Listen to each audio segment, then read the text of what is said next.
Hi, everyone. My name is Lenny Gomulka, and I'm here today to have a little discussion with my friend, Polka Hall of Famer, and your friend as well, Mr. Mitch Biskup of the New Brass.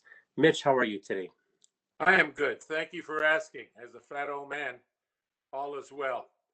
You look good. You look good, and I see you, in person, because we live very close together, and because we're friends, and because we get together every now and then. But I know that you're doing a lot of work around your farm. Some of the folks out there may not realize that you and Sharon live on a farm. Sharon has a big, beautiful, high-end antique barn, and you're the hired help, right? I am. I get $8 every single week, cash money, mind you, for helping her. Yeah, for yeah. helping her move the heavier stuff. And that's a joke, but yeah, she does very well. I don't know if it's high end. When I look at some of that stuff, I just don't understand the industry. So at that point, I don't criticize. And God bless her, she does okay. Occasionally takes me out to dinner, Yeah. and she's a heavy spender. So I enjoy the hot dog that she.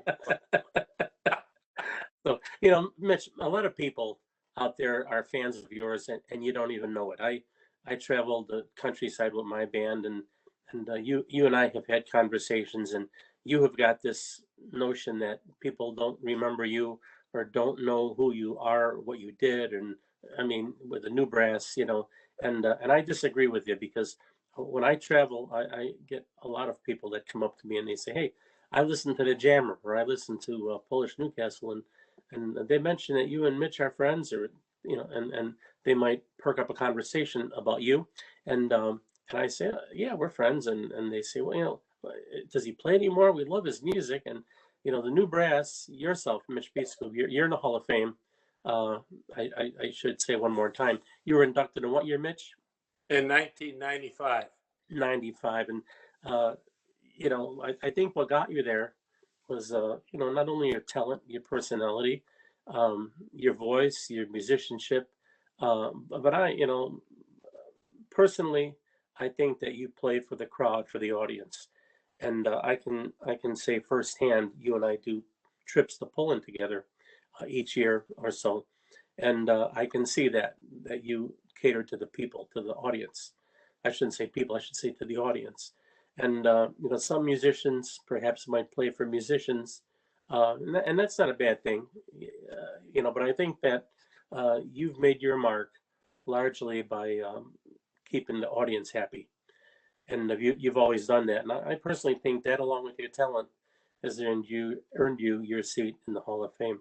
I remember when you were inducted, and you brought a glee club with you from New England into Chicago.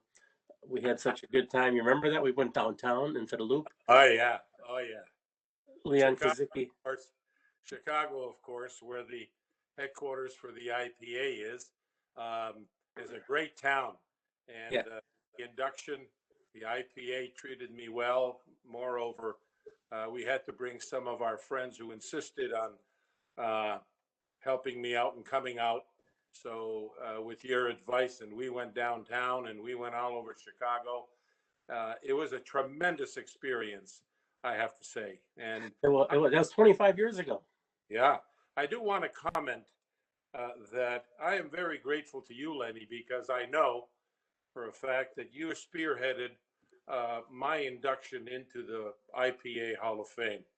And I thank you many times, but I will do so again.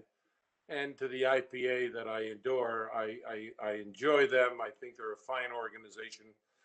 And so I thank you, Lenny, and also the IPA. And moreover, I'm so honored that I could be interviewed as a Hall of Famer for things to be aired somewhere. I don't know where or when, but it's quite an honor. Thank you. It is. It's an honor for me also to be here with you, Mitch, and likewise for me to be asked by the IPA to sit down with you and chat a little bit. And we do this often, you and I do. And but this is a little more geared toward the music, your music career. And I might ask, most people think you were born in Massachusetts, but you are not. No, I was born in Montreal to Polish immigrants that came to Montreal, or to Canada, to Montreal. born and raised in Montreal, and by Polish immigrants that my mother was musically inclined, namely not playing an instrument but singing all the time. Happy person, and absolutely insisted that I play the accordion. My dad bought the accordion when I was 7 years old, a little 12 bass accordion. Played the accordion for about 8 years. And so that was my only formal education in music. After that, I went to boarding school. So in boarding school, I picked up guitar, string instruments, not string instruments in total, but mainly the guitar, the banjo, four-string tenor guitar. And, we struggled with that. Uh, and so then, of course, going to college, I went to a private college and I hooked up with a folk group called the Singing Friars, of all things. And we enjoyed that. I enjoyed that very much, and they needed a bass player, and so I I decided to play bass, a stand-up string bass, and it was quite an experience. And we did well. We traveled the Northeast only, and a big gig was up in the University of Maine. We were featured. Prior to that, we would be opening. We were an opening group for major stars in the folk industry. So after college, of course, I followed a career in banking. Pardon me, and I was in banking for 37 years, along with juggling being in a polka band. And the polka band started in 1969 when I met a young man by the name of Roger Lichfawa. He was the drummer, and he was starting a new band along with a friend of ours, or his, Karl Hoynaski. And Karl was the business leader, and Roger was the founder, and pardon me, started the group. And I had heard through another friend that a new band was being started up, and they needed a bass player. So I called Roger and got together with him, and that's the story. And that's where the first band, the Golden Brass, started. And we were kind of unique in as much as we had two horns, two accordions, bass, and drums. And for some reason, it was great chemistry, the enthusiasm of the young guys in the group. It just propelled us to strong influence in the business, or at least people who liked us. And Karl, who was the business factor in there for the Golden Brass, booked us all over the place. After our first recordings, we exploded and went on. In 1972, we started. Karl had to leave, and so he did leave. And what we did is change the name from the Golden Brass to the New Brass, still with 6 people. Two accordions, two horns, drums, and bass. And so that's a brief history of how I started and developed. The first, with the Golden Brass, I was a bass player, developing my personality, so to speak, because I was not accustomed to being on stage and being a front man and or a vocalist. So I had to learn the trade from Billy Supta, Karl Hoynaski, and Roger on drums. And we were very, very fortunate and great chemistry. I'll mention that again. And we developed from there and continued the philosophy Roger had of trying to be simple, good music. And here we are. Here we are. And I think I recall, personally, meeting you and Roger, and I don't know, maybe it was Karl at the time. I think 3 of you with the Versatones. We played in Lakeview Ballroom, Mendon, Massachusetts. I'd say it had to be end of 1970, 71, around then. That's when I first met you guys, and we've been friends ever since. And fast forward, you guys went on to record for a few different labels, for Dick Pillar, for Eddie Blazonczyk, and then of course for Davey Wham, our buddy, Hall of Famer this year, Davey Zahowski. And then something happened when you recorded "Roll Out the Barrel."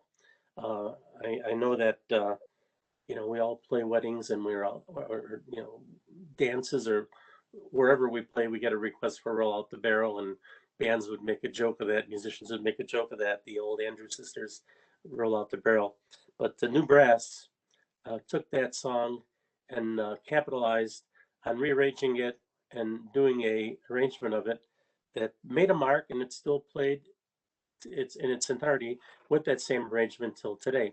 That was recorded in the late 70s, would you say? I would say, 78, I do believe, 79. And it was quite an arrangement. And again, it was by serendipity, no doubt. I mean, we loved it.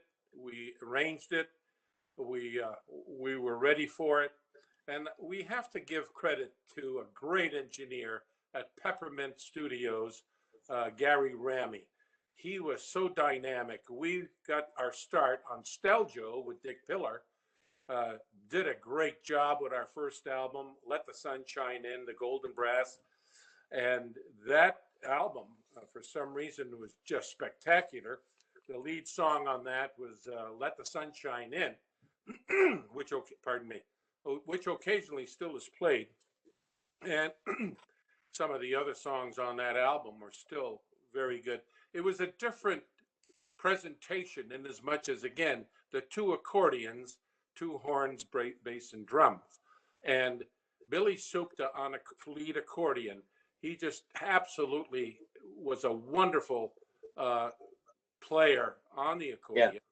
Tommy Kostek was an original member on the second accordion, Stevie Dudas and Carl Honaski. So Steljo gave us a great opportunity.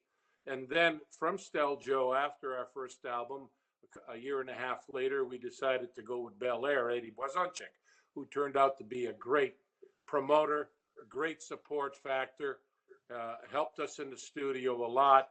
And we went with him for, I think, four albums with him. And then we went to Gary Ramy. Back to Gary Ramy, in my view, he was such a dynamic, creative producer. I'm so happy that he's become an IPA Hall of Famer. In my view, he contributed immensely to the polka field, the recording field. He was in the background, of course, but Peppermint Studios was truly dynamic. And the song, Roll Out the Barrel, along with the Polish, with a French song that I used to sing in Canada in kindergarten, Strawberries and Raspberries, on that album. And it did significant numbers, and we're very pleased that it made an impression on the people, Lenny. Yeah, it did. And Mitch, I can tell you, as your buddy, and as a fan, as a polka fan, and also as a fan of the New Brass and the type of music that you play, I can tell you that you're the real deal. I can tell people that you're the real deal because you sing, you play from your heart. I know that you do. You do it because you love doing it, and you do it for the audiences. You really want to make people happy. I see it time and time again. Many times I've been lucky enough to have backed you as a reunion type of thing, and we featured you like we did in Frankenmuth a few years ago. You brought the house down. You remember that night, right? That was quite an event, I have to say. Frankenmuth has always drawn exceptionally well.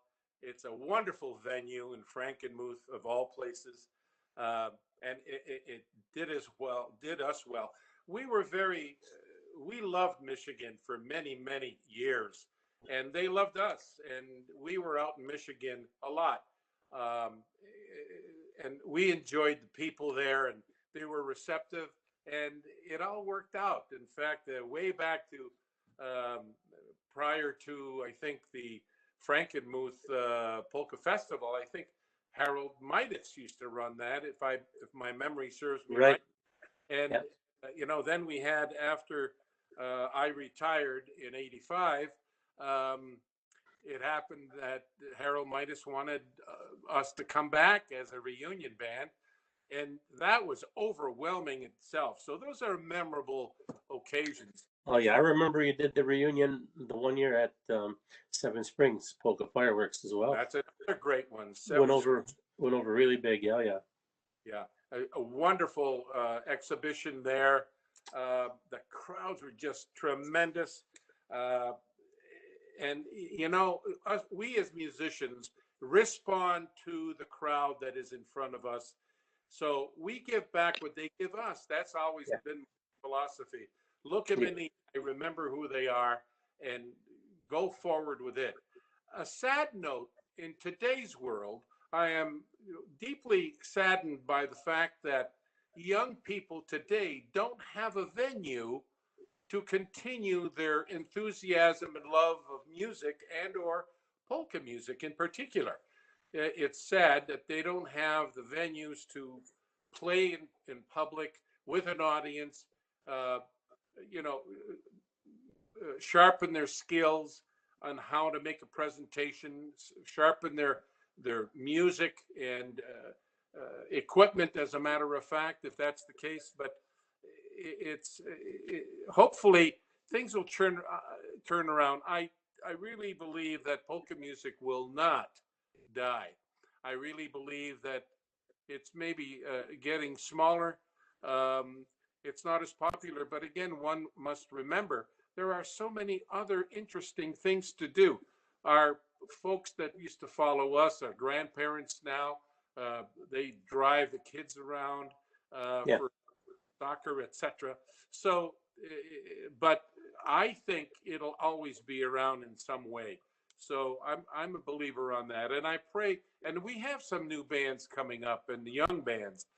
All they have to do is have the enthusiasm and determination to stay with it and practice their skills and make sure that they can make a good presentation, and they too can become Hall of Famers. My God. Yeah, yeah, Um, yeah, absolutely. And I I recall seeing the new brass on stage many, many times. I mean, through the years, uh, the versatones at new brass, we uh, double dipped on certain dances or festivals. Not double dipped, but we were hired, as double bands. Well, I remember so many times. I mean, I remember the Palanca in Dover, doing yeah, a double gig with the new brass. I remember Yak Arena in Wyandotte, Michigan, doing yeah. a double gig with the new brass with the Versatones, and other Uh, places as well. Of course, Eddie brought you guys in for Bel Air days, Polonia Grove, yeah. back then when it when where the, Both Eddie, the New Brass, and many other bands. I mean, we were not singular, a traveling band. It was just, I think we were in an age of polka lovers out there who wanted to no have no music. question, yeah, We were just fortunate enough to hit it at the right time. Timing is a lot, and luck is in the opportunity. If you grab the opportunity, then you can say you were lucky. I think we were very fortunate. Um, we had great musicians with us. We were fortunate. Most of our musicians stayed with us for 2.5 years apiece. Roger and I. Roger has passed, of course. There's many others that are still living that played with the new brass, but we developed guys after, they were with us for 2.5 years. And I was accredited with the one pushing these guys for their skills to on the stage to do certain things, and during the recording studios to do certain things on accordion or on horn. I had a good year, a good ear in spite of not being an educated musician. I had the feeling I had a great ear, and I knew what we needed to present. So, and Roger was in the background, of course, a great drummer, made the presentation with the beat, and somehow we did it well. We played many venues, Eddie, and now you, Lenny, are traveling all over the world, which is a wonderful testimony. But you've been in the business longer than I have. I was not in polka music until 1969. I had heard of Little Wally, Marion Lush, and then in '69 is the first time I heard about Eddie Blazonczyk. It's odd, but he became an inspiration. Little Wally's always been a favorite of mine, only because of my Polish heritage, my speaking Polish, but that wasn't necessary. I mean, if you like his tone and his presentation, he slowed the beat down. So that was an inspiration to me that we didn't have to be an Eastern Coast, an Eastern band. We slowed the beat down somewhat, and it all worked out wonderfully. So uh, a lot of bands traveled for many miles a year. I recall there were several years in a row that we put in about 120,000 miles per year, weekends only, and that's a lot. And sleeping in a van, sitting up with your head down for 6 to 10 hours to get back home for Monday morning, shower, Yeah, yeah. rest, go. My place of business was a bank. I had to be there, so that was tough. And then finally, I woke up in 1977, I do believe 676 or 77. I decided to buy a Greyhound bus, and we made it into a motorhome. What a wonderful way to travel! I mean, we could sleep horizontally, and we had a bathroom on board, and we could eat anytime we wanted. And we had a driver by the name of Roy Fredericks. Roy Fredericks was his real name was Freddie Michkowski, from the New England area, a great friend, and he unfortunately is passed. May he rest in peace. But he was a great soul. He was our driver. He was our mechanic. Um, and the story goes, I made up a story one night somewhere, I don't know where it was, maybe in Maryland. Uh, we picked up Freddie in Galveston, Texas. And he was hitchhiking. We picked him up, and I gave him the name of Roy Fredericks. I mean, the story was the story unraveled that way on stage, and we kept it that way. And he became a singer with us, a featured singer, made his own outfits. It was dynamic. We just added excitement, and the new brass always had a very dynamic drive all the time. Roger and the accordions, the horns. It was like a wall of music presented to the folks, and I'm very proud of that. Good band. And I think you mentioned something earlier, and I think that the new brass should be credited with the first band, the first East Coast band that came out towards Chicago to bring the styles closer together. Because something it used to years ago, it used to be Eastern style versus Chicago style, or some nonsense that there was some crazy thing going on. And it was probably mostly between musicians, I would guess, but I think that all ended when it was like the meeting of the minds, or meeting of the mindless, right? The new brass, more Chicago style. You guys had a faster tempo, but the style was more Chicago style. I Um, agree. right? Don't Yeah, you agree? I agree. And I would say. our initial philosophy was, or strategy, was to slow the beat down a little bit. We emulated Marion Lush initially. Our first rehearsals, they were once a week, 6, 7, 8 hours a night. It was incredible, and nobody even, we were young, of course, so the time didn't affect us, and we just loved to present it. We emulated Marion Lush at that time, Yeah, yeah. developed into other bands, and picked out other songs and borrowed this from that one, and so on and so forth. Absolutely. There's a lot of questions I would like to ask you, but I'm not I'm not quite sure. So before I got on the call here today, I asked Estelle. I said, "You have any good questions I can ask Mitch that the people would like to hear?" And she said, "Just don't ask him his favorite jokes." About his favorite. This is true. This So I'm gonna take your advice. I'm not favorite. gonna ask you about your jokes. I happen to Yeah. know a few of them, so I'll Well, steer away from those. there are many that are good, clean jokes, but otherwise they're a little tainted, and this is not the place for it. But yeah, one day when I could remember the jokes, it all helped, and it was a wonderful experience on stage. I was a storyteller on stage, and I had the knack. It seems to me that I could captivate the people, and when I spoke, they listened. It seems to me, and that was okay. And I didn't take advantage of that, but the point was that I could tell a story, and I oftentimes a story. Now, for a favorite story, I know I developed a method. Um, there would be some older couples that we knew, and they were polka dancers and polka lovers and new brass followers. Everybody knew of them. So I would joke uh, that, for instance, Arlene, congratulations to Arlene because she's pregnant, and we applaud you for that.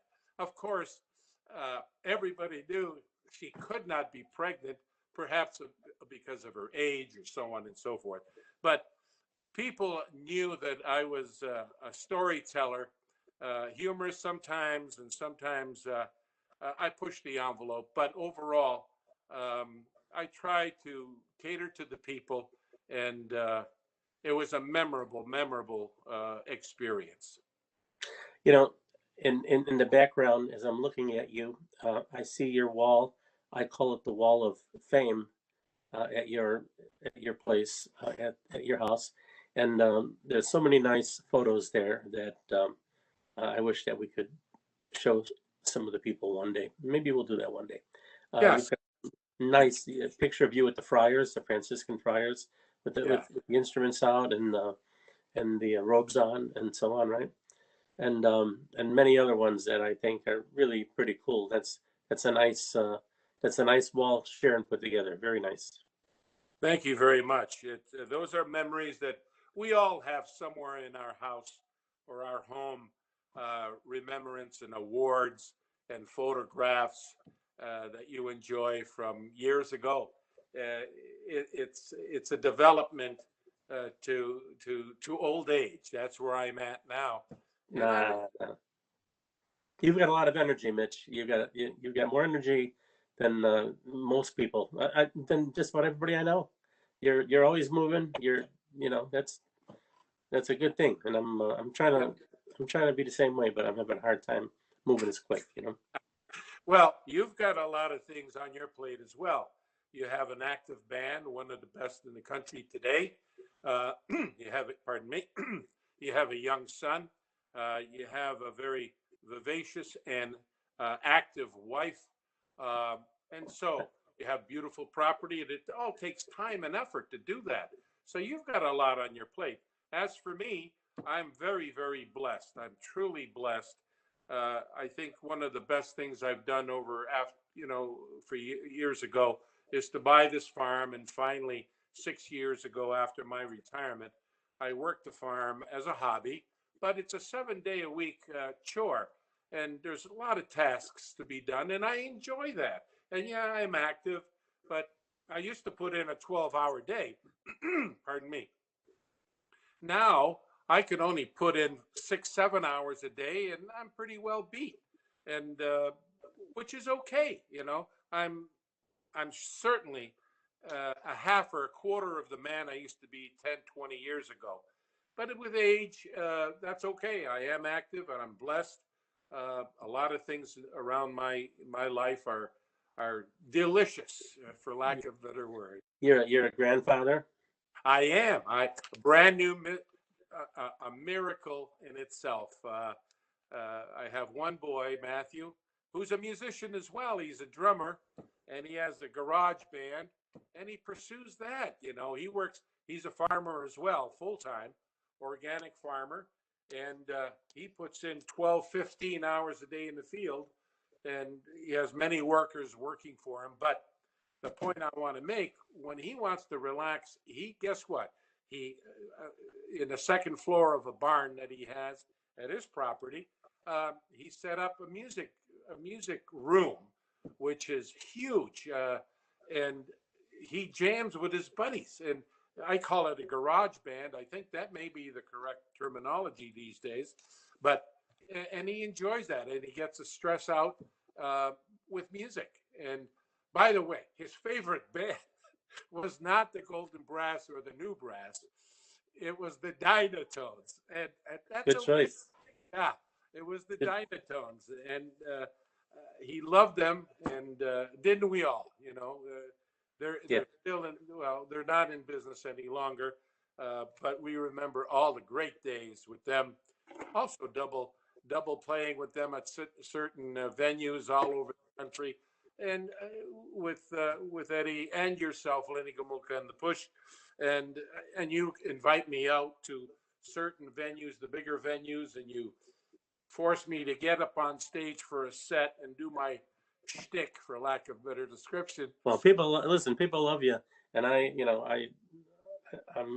thrilled that you go ahead and follow through and come up on a stage with us. And not only locally, but I mean, many times you've come joined us in Michigan and other places, and I appreciate you make us look good, Mitch. I appreciate that, and people love seeing you up there. I appreciate those words. Hard for me to understand how I could make you feel good. I mean, you're way beyond what I am, and the brass as a group, as a team effort. We may have been dynamic in our day, but you've taken it to the next step, Lenny, and polka music deserves you, and I think it's wonderful that you're there. As for the new brass, it's a memory for many people, and hopefully it may be a small inspiration to the younger guys Oh, little most definitely. Oh yeah, from for Little sure. Wally to Eddie Blazonczyk to Stash Golonka. I mean, there's so many bands that we can mention. Lenny Gomulka, the start. Hey, today the boys from Baltimore, the boys, dynamic, musically savvy guys, great music. Uh, these are inspirational bands that I pray that the young people will take inspiration. But I do have a question for you, Lenny, and other than myself, who inspired you? Listen, I was inspired by the neighborhood I came from in Chicago. I That was a joke, by the way. Yeah, I got you. I got you. I caught your drift. But I want to say, I remember when I was a kid. I mean, I lived in a Polish neighborhood. I mean, Polish American neighborhood. But I mean, you heard, polka music out of homes, in cars. The radio shows were on in different homes, and I often say when Marion Lush came to my house in his van. It was all painted up. It said Marion Lush and the musical stars, recording artists, and so on. And when he came to my house to pick me up, and I was just a kid, it may have well been like Frank Sinatra or someone. It's like people were coming out of the house watching the van pull away and asking my parents, "Where's Lenny going? How does he know Marion?" It's, Exactly. it's not, I share that experience with you. It's wonderful to be able to have friends. We had a lot of competition in the field, but they were all dear friends in the polka industry, the polka field. In my view, everything we're very friendly to each other. Nobody ever uh, thought themselves better than the other. At least I right. know I didn't, and or the new brass guys. We tried our best to produce good music, come out to the people, recognize the people, and that's how we did well with that. Yeah, absolutely, you did. I we're coming down to the windup of 2020. And I have to say something about the 30th anniversary of the Polish carolers here in Massachusetts, the New England Polish carolers. I'm sure you remember really well the first couple of years that we went in Indian Orchard. We went knocking on doors with our instruments in the snow, in the cold. We did it probably 3 or 4 days, 4 5 days maybe, on foot. Yeah, And remember that well. oh Uh, my God, and it and, progressed. But we've been yeah, doing it for 30 years. This will be 30 yeah, years. wow. We have to be creative to decide how we're going to do this with the Polish carolers this year because with COVID, of course, we can't do what we regularly do.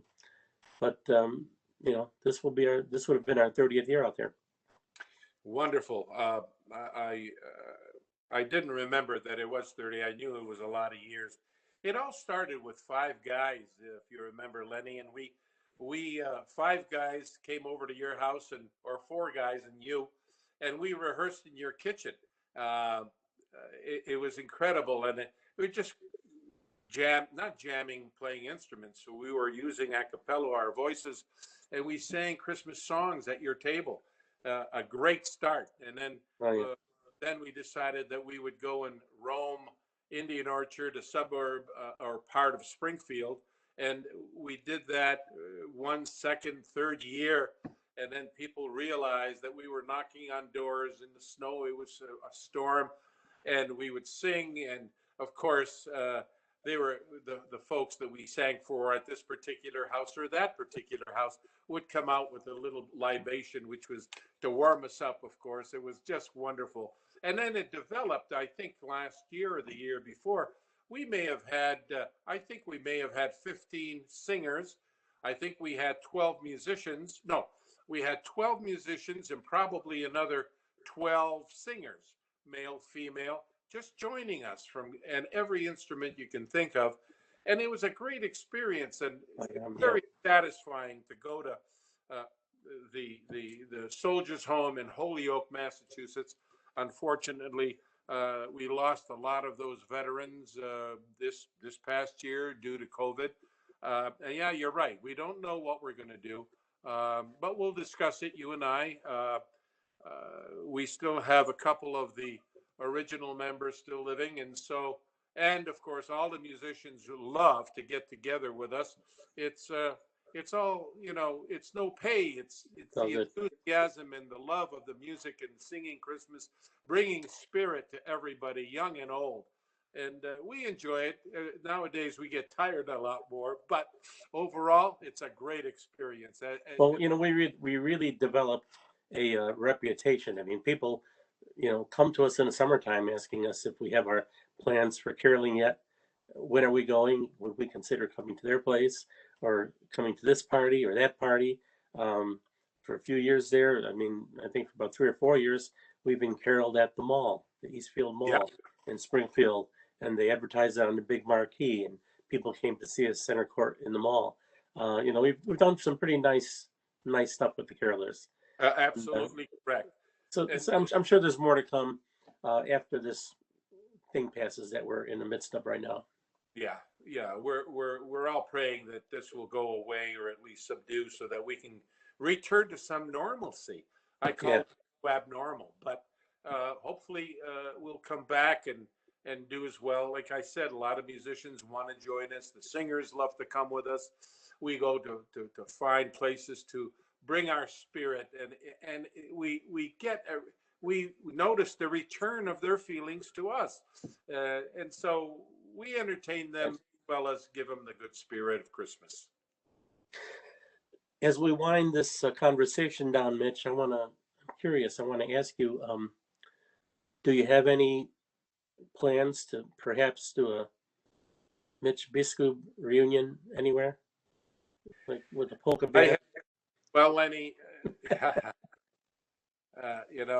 I've been, I do get requests for either reunions and or appearances, and I don't have any plans, quite frankly. On occasion, 3, 4 times a year, I do go with you, and you're very gracious to me to give me a set of your time at one of the bigger venues, and I do my shtick, and I enjoy that as well. But do I have any thoughts about reunion, Mitch Biskup, and so on?